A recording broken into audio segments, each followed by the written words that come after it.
All right, guys, we made it. We're now sitting in the final Trump administration. Inauguration Day came and went, and today we're going to cover some of the biggest moments and topics from this historic inauguration. If you're a fan of Donald Trump, you're ready for the next 4 years, and we hope that it's transformative. If you're not a fan of Donald Trump, you might not be so excited about today's video, but let's get into it. Yeah, you better. Yeah, you better. Guys, before we get into today's video, please like and subscribe. Yes, we made it through our inauguration of the one and only Donald Trump. And today we're going to cover some of the top moments and happenings from the inauguration. From celebrities to Joe and Jill Biden to Donald Trump himself and the executive orders that are getting rolled out. And of course, we're going to get into some leftist reactions because there's a lot of people out there that are not so happy. We're going to start off with Donald Trump and the ending of his remarks on Inauguration Day. Let's watch. After all we have been through together, we stand on the verge of the 4 greatest years in American history. With your help, we will restore America's promise, and we will rebuild the nation that we love, and we love it so much. We are one people, one family, and one glorious nation under God. So to every parent who dreams for their child, and every child who dreams for their future, I am with you, I will fight for you, and I will win for you. I know that's right. Going to win like never before. Fingers crossed.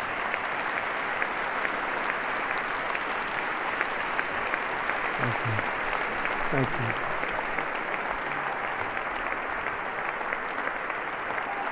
Look at Joe and Kamala in the back and Doug. Not a smile to be seen, not a hand in the air to clap, not a little, even a moment of applause from them. Thank you. Thank you. In recent years, our nation has suffered greatly, but we are going to bring it back and make it great again, greater than ever before. We will be a nation like no other, full of compassion, courage, and exceptionalism. Our power will stop all wars and bring a new spirit of unity to a world that has been angry, violent, and totally unpredictable. America will be respected again and admired again, including by people of religion, faith, and goodwill. We will be prosperous. We will be proud. We will be strong, and we will win like never before. We will not be conquered. We will not be intimidated. We will not be broken, and we will not fail. From this day on, the United States of America will be a free, sovereign, and independent nation. We will stand bravely. We will live proudly. We will dream boldly, and nothing will stand in our way because we are Americans. The future is ours, and our golden age has just begun. Hey, I'm gonna let him close out right there. I mean, it's a powerful message, and I hope it's a message that he follows through on. I'm hearing notes of bravery, unity, courage, not being intimidated, not being conquered, not backing down, and most importantly, winning. And he's got 4 years ahead of him to really transform this country with all the different issues that we've been dealing with. I mean, he's got virtually every single power behind him, except for, you know, the good old swamp and the deep state. So we'll see how he battles those in his next 4 years. But I'm excited to move forward and just to see whether or not this man follows through on his promises. And so far, he's been making some motions, okay? And we're going to cover some of the executive orders that he's pushed through, some pardoning of our January 6th political prisoners that he's done on this most auspicious day. But before we do that, we have to unpack some of the viral trending moments that are taking place in regard to this inauguration. And we're actually starting off with fashion. Apparently, fashion is making a comeback, at least in some senses, when it comes to this inauguration and this political family, this administration. Of course, Melania and Usha, our first and second lady, are getting brought up quite a bit. We're going to look at their fashionable fits. Melania with the hat, okay? I saw somebody putting out a meme that says nobody can out Pizza the Hut. Oh, but you know what? I like this fit. I like this fit, you know, trench coat buttoned all the way up to the top. There's nothing wrong with what she's wearing. In fact, gorgeous. I don't think we've seen a fit like this from Jill, from Michelle. We haven't seen a fit like this since she was first lady. So you know what? I'm all about it. And then of course we get Usha, our second lady, Usha Vance, stunning stunning pink coat, and look at that smile. And of course, everybody's remarking on the fact that she is staring at JD with this just glistening smile the entire day, and clearly has a lot of admiration for her man, for her husband, and that's what I like to see in a first and second lady. Let's bring the fashion back. Let's bring back this beautiful yet conservative fashion if we're gonna make America great again. We got to make America fashionable again as well. Now, with the fashion wins, there were some fashion faux pas. I can't go on without talking about John Fetterman and the fact that this man decided to show up to this inauguration in gym shorts and a sweatshirt. And I get this is sort of like his thing. I don't know if it's his bit or if he's just genuinely like this. He's always rocking tennis shoes, gym shorts, and a sweatshirt. But on Inauguration Day, my dude, could you please clean it up? Could you please clean it up? And of course, you have to be, as I saw on X, somewhat privileged to dress like this to an inauguration. At this point, can we show a little bit of respect? I get that you want to show that you're just a down-to-earth, average Joe, everyday guy, but please put on a suit, just for once in your life. And then, of course, we have Jeff Bezos' woman, Lauren Sanchez, who couldn't manage to button up the top, couldn't manage to keep the tatas away for Inauguration Day. Here's what she decided to wear, and I believe that's a bustier under a low-cut white blazer. The tits were out, okay? She could not cover it up. She had to have them out. And you know who noticed and is now going viral for this? And he should be going viral for much more than this. We have a video on Mark Zuckerberg if you guys need to go and check that out and get my opinion on this man and the fact that he's suddenly all cozied up to the Trump administration. Yeah, I could talk about him for other reasons, but today we're gonna lighten up and talk about the fact that he could not keep his eyes off the assets of Lauren Sanchez. Here's the video. Ooh, not with the peak down. The peak down and the immediate huge smile. Oh, yeah. Somebody needs to make this into an oil painting for sure. For sure. Now, we're going to move on from the fashion statements to celebrities who were present at this inauguration. Of course, somebody who was creating quite a bit of buzz and quite a bit of controversy was Carrie Underwood. She was going to sing at the inauguration. She accepted the invitation to do so, and she was getting so much backlash for saying yes to this. And she has not come out with a political statement about this current administration or the last administration. She essentially said that she's just honored to be invited to sing at the inauguration, and she would take up that offer no matter what, and she did. Matter of fact, she ate because there were technical issues where they could not play the backing track for what she was supposed to be vocalizing over, and she decided, you know what? I'm just gonna sing it anyways. Let's watch.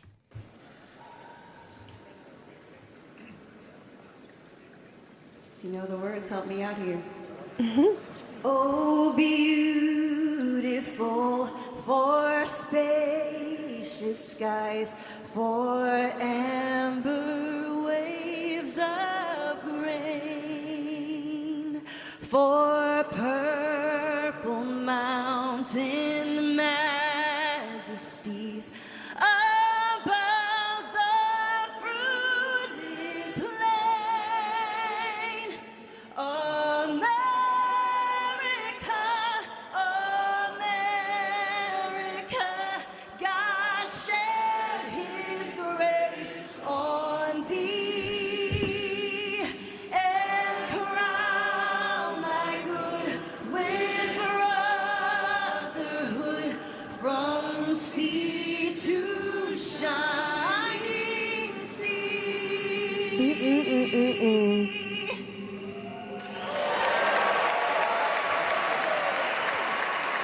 Okay. She absolutely killed that. And then she goes to shake the hand of both Joe Biden and Donald Trump, as one should if you've been invited to entertain and take on the honor of being able to sing at a presidential inauguration, no matter who the president is at the time. Even if you have, personal feelings about the administration, she did a wonderful thing, but still she's getting hated on all over the internet. I saw people tweeting out that she should get cheated on again, because you guys know her song, Before He Cheats, one of her most famous ever written songs. They're saying that about her. This was tweeted out. This is just somebody flicking off the TV. It got 46,000 likes on Twitter, all for singing a song, which, honestly, what did you expect from Carrie Underwood? What did you expect? Can we be so for real right now? Anyways, okay, Carrie Underwood does her thing. She kills it. Snoop Dogg is also in the news. Snoop Dogg decided to perform at Trump's inaugural ball. And in the past, Snoop Dogg has really given a lot of hate towards artists, and black artists in particular, who have decided to support Donald Trump. And interestingly enough, he has turned the corner. Now, is this a genuine turn of the corner, or is this a Mark Zuckerberg turn of the corner? I don't know. I guess we're going to find out with time. But here is Snoop Dogg in 2017 compared to Snoop Dogg now. So ain't nobody gonna perform for Donald Trump, huh? Which one of you jigaboo ass niggas gonna be the first one to do it?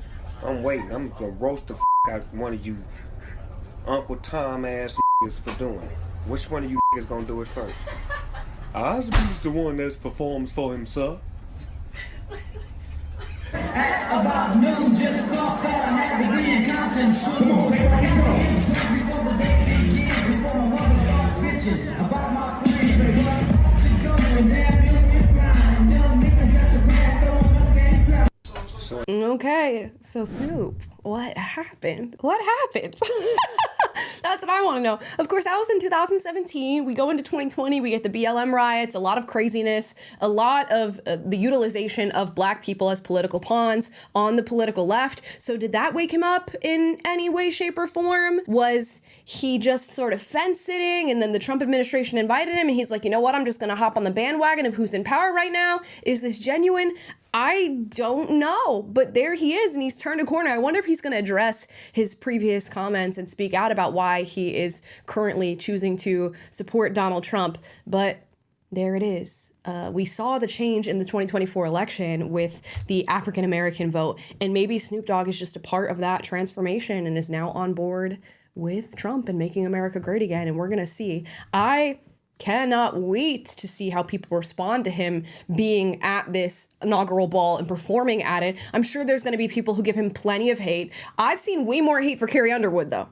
So maybe Snoop Dogg's audience is really turning the corner with him, and they've been in support of Donald Trump. And if we look at the election results and the exit polls, yup, I'm seeing a narrative. So that very well could be what took place. Now, we're going to move on from Carrie Underwood and Snoop Dogg to Elon Musk. Now, we knew Elon was going to be awkward. We knew he's got a touch of the tism, okay? And that tends to show up especially when he's at events that involve Donald Trump in any way, shape, or form. And now what is Elon Musk going viral for? He's going viral for an apparent Hitler salute. At least that's the accusation from the left. Now, I'm going to show you the video of what Elon Musk did. You can decide for yourself whether or not you believe this is a Hitler salute. Of course, I don't. Every time you have a right-wing figure in the news and in leftist media, they are constantly comparing them to white supremacists, neo-Nazis, Hitler. We've seen it many a time with Donald Trump himself. We saw it when he held his rally at Madison Square Garden, and they likened it to a neo-Nazi rally that would have happened in the past. And now we have this salute from Elon Musk, who, it is an awkward one. It is an awkward one, but let's watch the video. He is a hero to them. I just want to look at that salute that he gave again, just if anybody missed it, we'll just show it again. He's just wrapped up here. You can hear there. All right, so we just showed that. We just showed that. Right. It's worth Salute. It was quick. I think our viewers are smart and they can take a look at that. But it certainly was. It's not something that you typically see at American political rallies. Put it that way. No, it was not something that you usually would see. And it was quick, as you point out. It was very quick, but it was in a moment of intensity for him as he came out dancing, and then he did that. He is a hero here. Okay, we all know what they're trying to do here. They do this every time without fail when things are not going their way. They accuse somebody of being a neo-Nazi or Hitler, and now Elon Musk is getting that accusation. Now, I've seen people say this is a Roman salute. I've seen people say it's him saying his heart is going out to the crowd. He, just before making that salute, if that's even what we want to call it, he sort of puts his hand to his head and does something very similar. Of course, we know this is not a Hitler Hitler salute. We know that's not what Elon Musk stands for. We know that's not what the Trump campaign stands for. And this has been one of the most diversely supported campaigns in quite some time in Republican history. So we know that this is not some neo-Nazi white supremacist who's showing his true colors on Inauguration Day. But of course, the media is going to run with that narrative. And they're getting fact-checked to hell on this, even though leftists are going to continue to perpetuate that that's what Elon Musk did, which even if you were, okay, let's just imagine, even if they were secretly white supremacists who support Adolf Hitler, do you think you would take Inauguration Day as the moment to do that salute, to signal to the world that you've won with your Hitler values? Is that what somebody with any amount of intellect would do on this day? Why? Just to let leftists know, you're right about me and there's nothing you can do about it. We all know that's not what's happening. Even the Anti-Defamation League, which I'm not a big fan of, responded to this and said, quote, "This is a delicate moment. It's a new day, and yet so many are on edge. Our politics are inflamed, and social media only adds to the anxiety. It seems that Elon Musk made an awkward gesture in a moment of enthusiasm, not a Nazi salute, but again, we appreciate that people are on edge. In this moment, all sides should give one another a bit of grace, perhaps even the benefit of the doubt, and take a breath. This is a new beginning. Let's hope for healing and work toward unity in the months and years ahead." Now, AOC decided to respond to this tweet from the ADL and say, "Just to be clear, you are defending a Hail Hitler salute that was performed and repeated for emphasis and clarity. People can officially stop listening to you as any sort of reputable source of information now. You work for them. Thank you for making that crystal clear to all." I'm just gonna give that a be so for real right now. And of course, we have some evidence and photos of other left-leaning politicians doing similar salutes that we can reference. Here's the photo. So this has happened before, and the mainstream media does not pick it up and say that these left-leaning politicians are hailing Hitler. But when Elon Musk does something in the awkward fashion that Elon Musk often does, he gets called Hitler. So welcome. We all knew that the media needed a narrative when it came to this Trump administration, and I, for a second, thought there's no way they're going to do the Hitler thing. There's no way. They've already exhausted that narrative for so long. They've been called out on it so many times, but here we are. So there you have it. The day is new, but the media clearly isn't. But nonetheless, we're getting things done. In this bit of news, we have this tweet from Donald Trump Jr. It says, "Promises made, promises kept, and we are only just starting. President Trump just signed an executive order granting full pardons to about 1,500 January 6th prisoners." And here's the clip. So this is January 6th. These are the hostages. Approximately 1,500 for a pardon. Yes. Full pardon. Full pardon or commutation? Full pardon. Full pardon. Emphasis on the full. And I like that he said the word hostages, because that is essentially what these people are. They were political prisoners and have been for quite some time. And he kept his promise, and on day one took care of it for 1,500 people. That's 1,500 people's lives changed for the better. And I'm so glad that he followed through on that promise. And speaking of pardons, somebody's been pretty pardon happy, and that is former President Joe Biden. Here's the graph. Here are presidential pardons that you can take a look at here. George W. Bush, 200, Barack Obama, 1,927, Donald Trump, 237, and now we can add 1,500 to that, and Joe Biden's 8,064. I saw some people trying to hate on Donald Trump saying 1,500 people. That's an insane number of pardons. Mind you, he didn't ask to have to pardon 1,500 people. You guys made them political prisoners, and he had to follow through on his promise of freeing these people who should have never been in prison in the first place. But Joe Biden, 8,064 pardons? That's insane. And just in case you need to see this on a different graph with a little bit of a reminder, here's this one. And of course, we have this quote from Joe Biden: "No one is above the law." Look at the amount of pardons from this president. And I challenge you to look into some of these pardons that Joe Biden has fulfilled. Not all of them are reasonable. In fact, a lot of them aren't. And of course, we have Joe Biden and his administration to thank for a huge illegal immigration problem. And Trump is already starting to work on that as well. Trump has reportedly fired judges and senior leadership at the DOJ who oversee the nation's immigration courts, because we all know that those courts have been failing, and he's going to hopefully take care of them alongside his border czar, Tom Homan. And I can't wait to see movement on that front. And if you're wondering about legal immigration, he's even chosen to address that on Inauguration Day. I'm fine with legal immigration. I like it. We need people, and I'm absolutely fine with it. We want to have it. We need it because we're going to have a lot of companies coming in to avoid tariffs. You know, if you don't want tariffs, all you have to do is build your plant in the U.S. So we're going to have a lot of workers coming in. So we'll see how things pan out on the immigration front, but I'm excited to see what seems to be an America First approach. And I'm constantly reminded of the names Laken Riley, Jocelyn Nungary, Mimi Rodriguez, and a slew of other people who have been negatively impacted in this country by illegal immigration. And something needs to be done about it. And I'm glad that we're having conversations about it on day one. And lastly, although there are so many other things that he signed through that I hope you guys look into, I gotta talk about gender. You guys know this is a huge issue for me. The endless list of gender identifications, the new young kids who are constantly identifying as non-binary or genderqueer or transgender, the mutilation of young children and adults on the gender front. It has been absolutely wild to witness as our culture shifts in this direction, and Trump is doing something about it. Here's from Popcrave. Donald Trump expected to sign executive order declaring U.S. government will only recognize two biological sexes, male and female. And this is reportedly going to impact government identification, where people are trying to go in and switch from male to female and all of these different other identities. And it's time that we codify male and female. Two sexes, ladies and gentlemen. Not 20, not 30, not 40, not infinity. This is a strong indication of where our country is moving on the gender front, and I could not be happier to see it happen. So yeah, guys, I'm going to be keeping you posted, of course, as more news comes to the surface in regard to this new administration and more changes take place. But we have to close out today's video with some leftist reactions. And of course, we'll start off with a very famous, recognizable leftist, and that is AOC. Let's see what she has to say about Donald Trump being president again. Well, we are on the eve of an authoritarian administration. This is what 21st century fascism is starting to look like. Republicans really model themselves after Orban's Hungary. And so you can look to see how Viktor Orban runs Hungary to get a taste of how they will try to govern and control media and companies in the United States. And this is kind of an entree to that.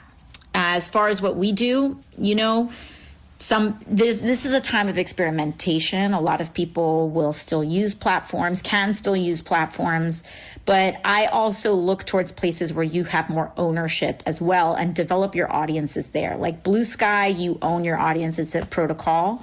Decentralized protocol, newsletters, email. Interesting. I really want to know what her definition of fascism is, because it's not hitting in this case. And interestingly enough, she talks about platforms and censorship. Didn't Trump bring back TikTok? That app that everybody was crying about being deleted? Didn't Mark Zuckerberg just say that he's going to be getting rid of his biased fact checkers and he's going to be focusing on free speech and not on all the censorship and the tamping down of misinformation that he was doing under the previous administration? Does that sound fascist to you? And it's interesting that she uses Hungary as an example. I've been to Hungary. I've seen how they're doing from a cultural standpoint, and they're doing a whole hell of a lot better than we're doing here. So maybe, just maybe, we need a better example on that one. But of course, if you all want to retreat to your leftist echo chamber on Blue Sky, you are more than welcome to do so. It doesn't seem to me that she's actually upset about fascism. It seems that she's upset about losing the stronghold that the left has had on the American mind and on American culture for so long. And that's why she wants to be on an app like Blue Sky,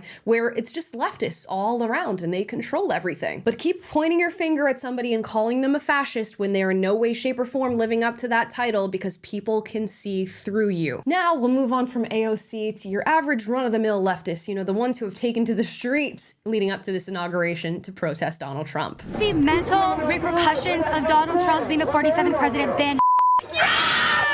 I'm personally here because I had a mental breakdown after Donald Trump won. It's devastation. It's absolute, complete devastation to people's mental, emotional, physical, and psychological health. People are dying as a result of Trump being elected. Where? Who?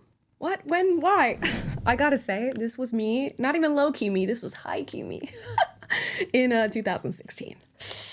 I'm embarrassed by that, okay? I'm embarrassed. Shouldn't have been me, but it was. So I can in some way relate to these people, and look where I'm at now. There are people dying by suicide because they don't want to live in a country where their rights are not respected and them as people are not seen as... I'm sorry, gotta say this. If you're saying like Trump is killing people but they died by suicide, you sound a little delulu. I'll leave it there. As people, but rather than objects of that should be eliminated. It's a downward mental impact. It's not good. My biggest worry right now, honestly, as a mother of a trans kid, I really worry about their rights. Like my sign says, our own Constitution only says all men are created equal, and I really wish that would change for the whole country. I don't think the government has any place telling us what we can and can't do with our bodies, and no uterus, no opinion. I definitely don't feel like women are treated equal in society, and I'm definitely worried about, the right to an abortion. Let's read her sign. If I wanted politics in my vagina, I'd a senator. I've spoken about this before, but I gotta briefly go over this. These people in general who are going out to protest and they bring these like BS joke signs. I don't take you seriously. And there's something about what she's written on that sign that says, please do not take me seriously. For if you truly thought this was an issue that was going to deeply impact you, was going to take lives, was going to render you a second-class citizen, would you write that on a sign to be taken seriously? You are literally asking not to be heard, not to be taken seriously, and not to have a seat at the table if you're bringing a sign like this to a protest. And mind you, there's plenty of movement to make on the issue of pro-choice versus pro-life. Come on, that's the sign that you choose? That's the sign? To recognize that as, a white woman, I have a lot more privilege than a lot of women in this country, and there are other women that are facing a lot more of their rights being taken away, like trans women and women of color. So I'm about to choke. Leave it to a leftist woman to say that trans women who are literally stepping on and disenfranchising actual women have a harder experience. Come out here to support them as well and just try to keep fighting the good fight for as long as we can until we can get our rights in the Constitution. I literally broke down in tears and several of my friends cried as well. It's scary. Not dressing up as the Handmaid's Tale when real women have to live that reality every single day outside of the United States. So tone deaf. A lot of my friends are nurses and we are scared for our future.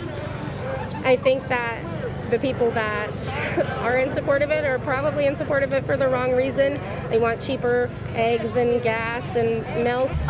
The fact that she bought that costume on Amazon to cosplay her own oppression is just so amazing to me. You literally have to dress up and act as though you are oppressed in this country. It just was really difficult to wrap my head around the fact that half of my country didn't even think that women and transgender people and gay people and people of color should have basic rights. And talk to me about that to expand on that a little bit more for me. How are women not treated equally in society? I think it's pretty just day to day the way that men talk about women, and we've never had a female president. I think that kind of speaks for itself. That is indeed evidence. That is true evidence for your oppression. And guys, before we close out, just one more for good measure. Leave it to the truly revolutionary leftists to bring a guillotine to the Capitol that says, come get some.